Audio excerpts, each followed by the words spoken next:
nagaan biyya keenyaaf nagaan Itoophiyaadhaaf nagaan biyya keenyaaf nagaan Itoophiyaadhaaf nuuf haa ergu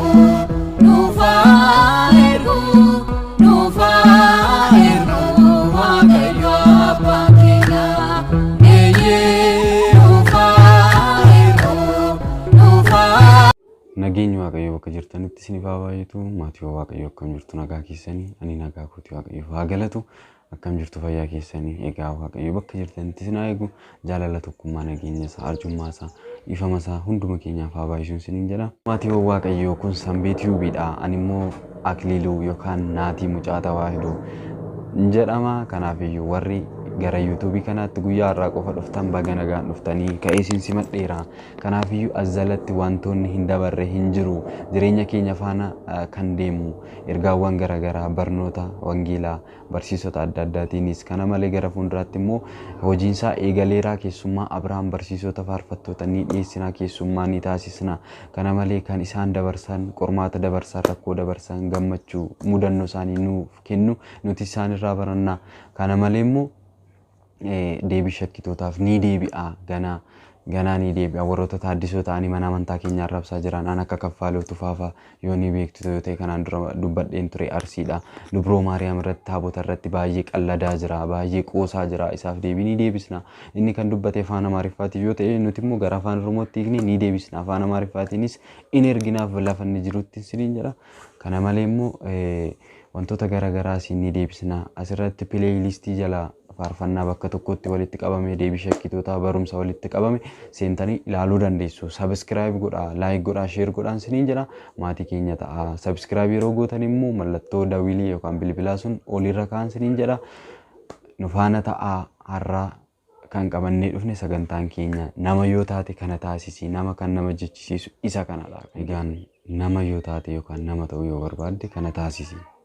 Nama jechuun nama kan nama jechisiisu uffata nuti uffannu bifa keenya yookaan immoo eenyummaa foon keenya uffate kana osoo hin taane nama kan nama jechisiisu hojiin hojjetuu fi akkaataa inni itti yaadudha jechaadha.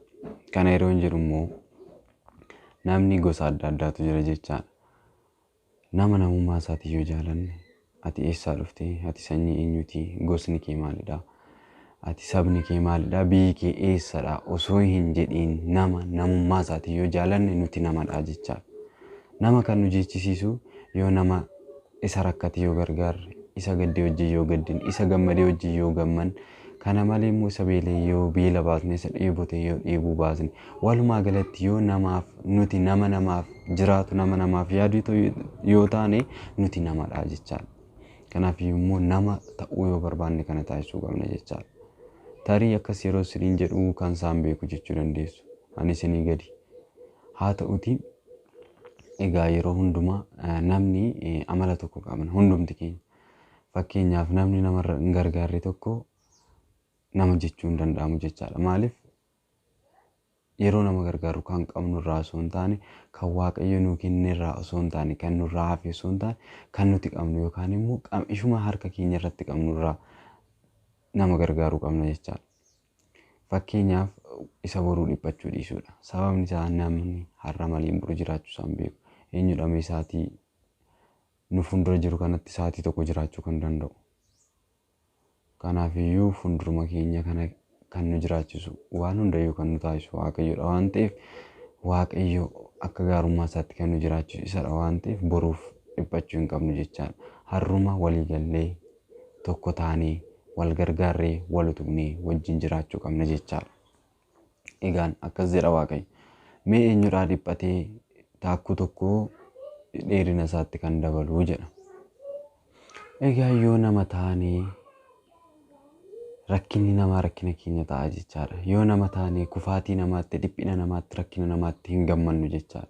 Maatii Waaqayyo nama ta'uu kan barbaannu hundumti keenya dhiphinni namaa dhiphachuu qabna malee dhiphina namaatti hiyyummaa namaatti gadi qicamuu namaatti rakkina namaatti namni sun nuu gadi sababa ta'eef haala yerootiif jechaadha. Bor waan uumamu silaa hin beeknu sababa kanaaf gammaduu hin qabnu jechaadha. Yaa Waaqayyo jennee nama suniif kadhachuu qabna waan qabnuun bira dhaabbachuu qabna malee jechaadha.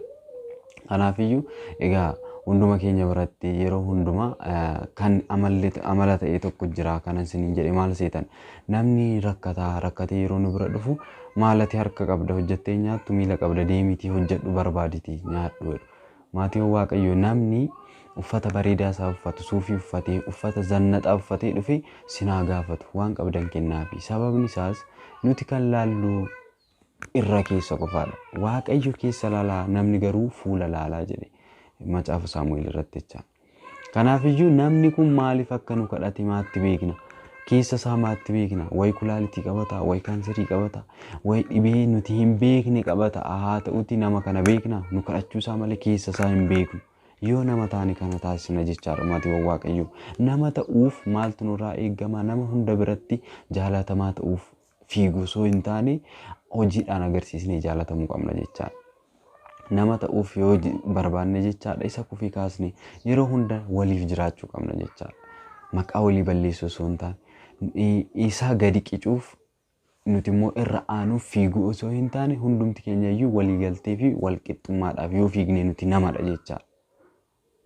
Yoo namni namaa hin gaddine, namni namaaf hin jiraanne, namni namaaf hin yaadne gonkumaayyuu nama miti jechaadha.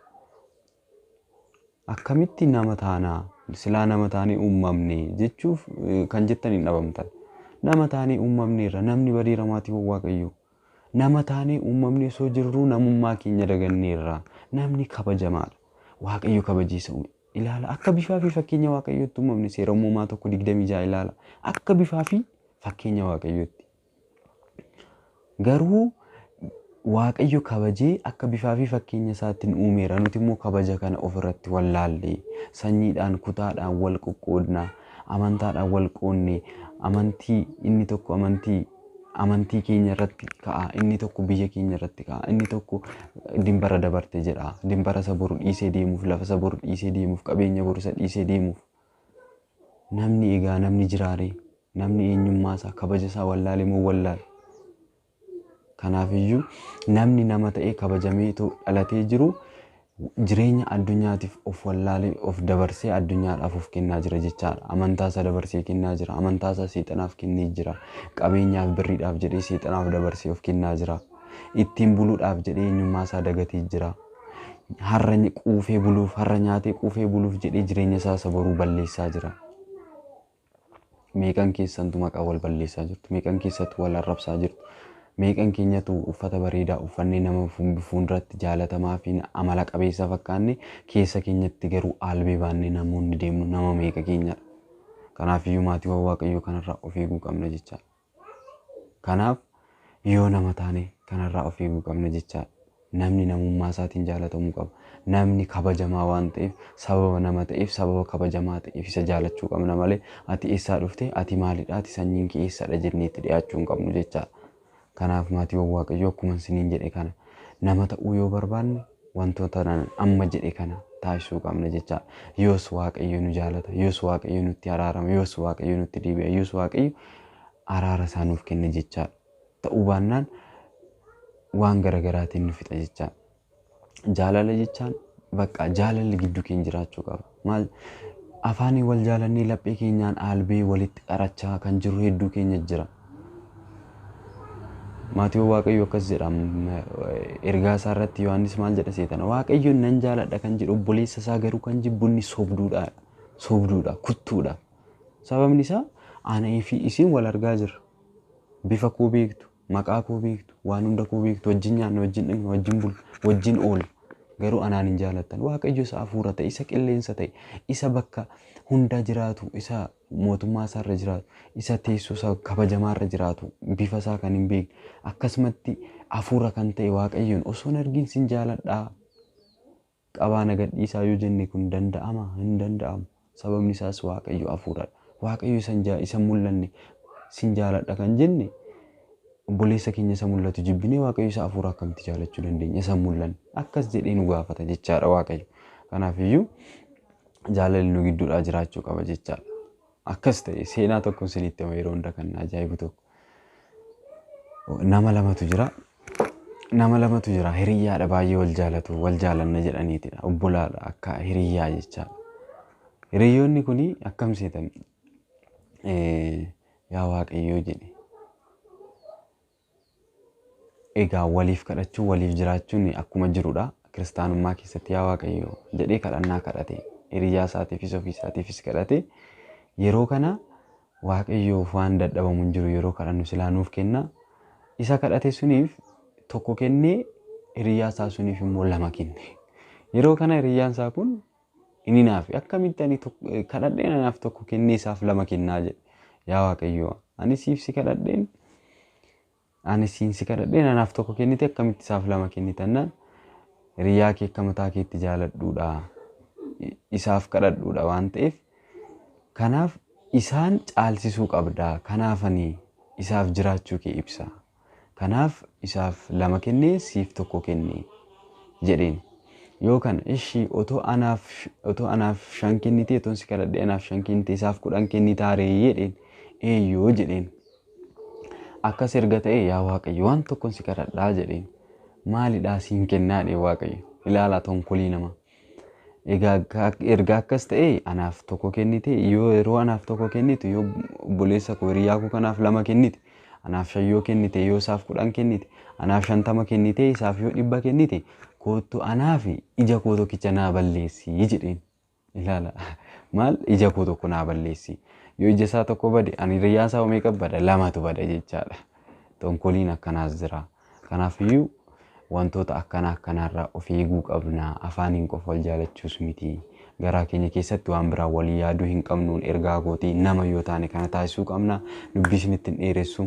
Egaan maatii Waaqayyoo jabaadhaa bakka jirtanitti viidiyoon kun yoo isinitti tole share godhaa, like godhaa. Kana malee immoo sirriitti ilaalaa. Gidduu gidduutti beeksisni in dhufa. Beeksisa kana kan galchu YouTube'dha. Yeroo tokko sirbiis ni gala. Kan gashu isaaniidha malee namiti.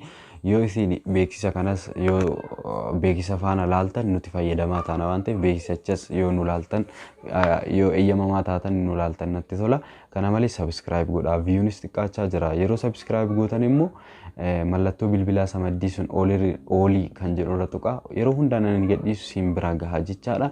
Warroonni subscribe gootan yeroo tokko qofaa gootu itti deddeebitanii gochuun hin danda'amu jechaadha. Subscribe yoo gootan barreeffama diimaadhaan dhufa isa yoo gurraachessitan gootaniitu jechaadha. Maddiitti immoo mallattoon bilbilaa ni dhufa. Bilbila sun tuqxanii oolisa jedhu irra keessanii dhiistu. Kana caala subscribe gootaniitu jechaadha.